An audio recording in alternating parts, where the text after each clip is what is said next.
রান্নার সবজি দেখো এখানে রাখা আছে, দেখো কত শুকিয়ে হয়ে গেছে, দেখো গাইস। এত এগুলো হচ্ছে রুমেরই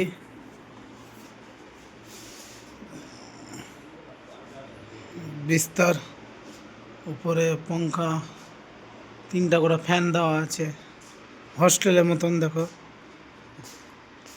হস্টেলের মতন। এটা একটা আমার উপরে রুম দিলাম, আরও দেখাচ্ছি তোমাদেরকে। বাথরুম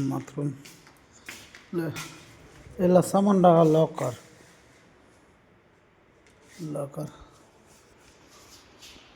এটা দেখো।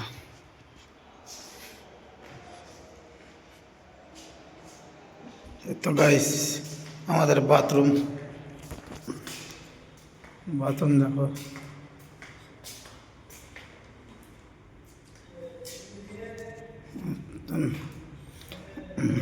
এটা চান করা, গোসল করা, গিজার খুজার সব লাগা আছে, দেখছেন। এই হলো বাথরুম, এগুলো লুক আছে, কি সুন্দর লুক।